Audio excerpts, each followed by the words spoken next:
Hello, and welcome to the Immersive Media Initiative's 360-degree video department. My name is Eric Williams, and I'm the director of this department. In this video, I'd like to spend some time and give you a brief introduction to some of our recent medical projects. I hope you enjoy. At the moment, you are standing in the Grant Medical Center's trauma bay on a Saturday afternoon. This is a live event, it is not simulated, and a patient is currently being flown in by helicopter and will arrive in about 5 minutes. Ohio University collaborated with Ohio Health to create a series of 3 videos that captured live trauma events in 360 degrees. This is what the trauma bay looks like before the patient arrives. Please take a moment and look around. Hopefully you're wearing a headset and headphones so that you can move your head freely.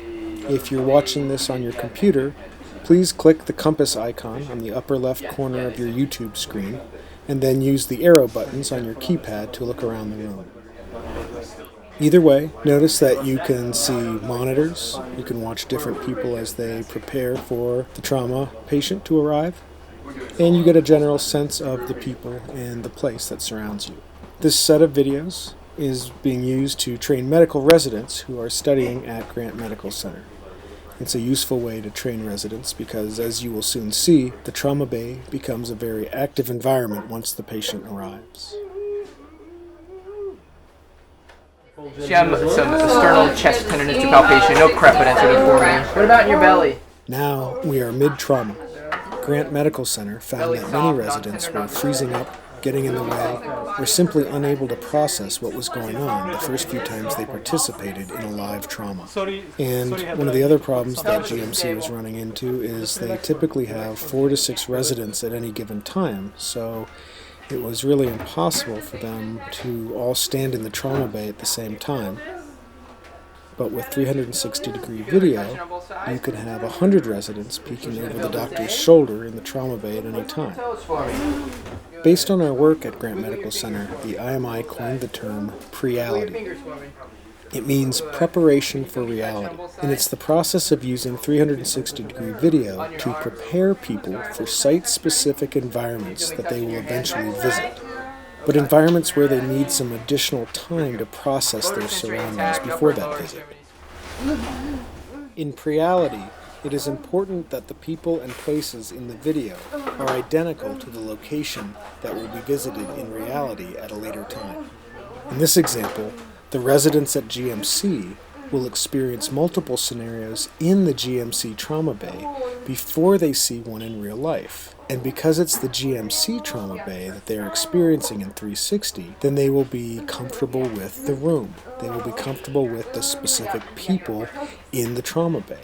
They will understand the equipment and where it's located, and they will experience the general flow of what happens specifically at GMC.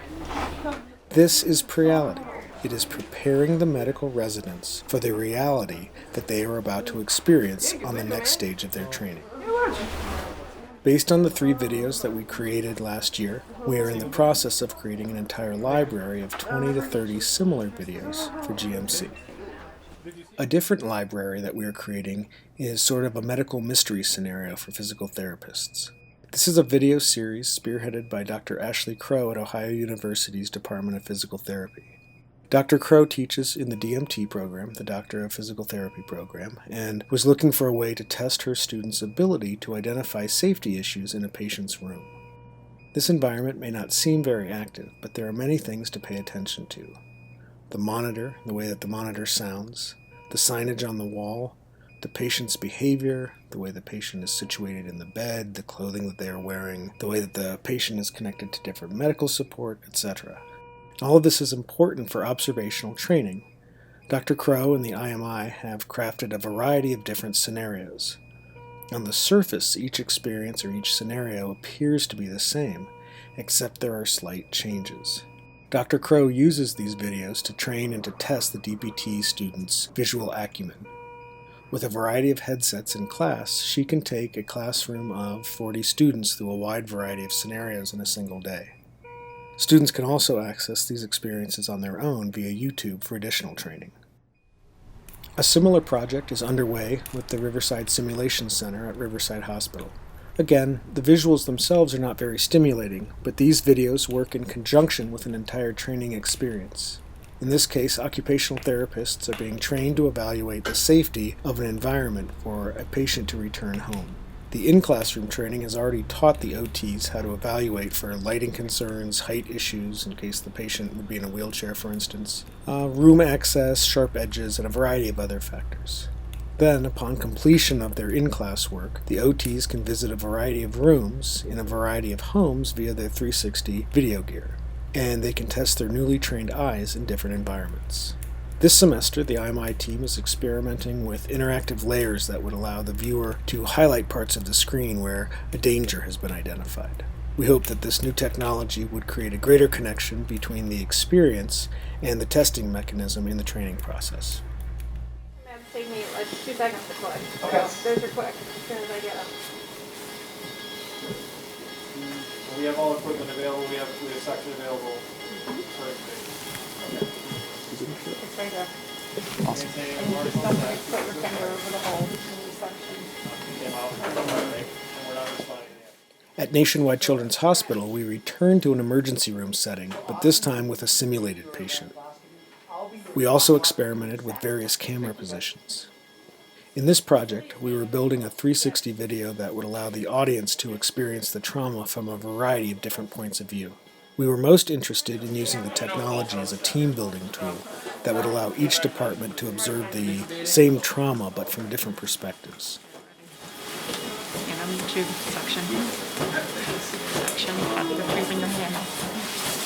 You got it. Grab the tube.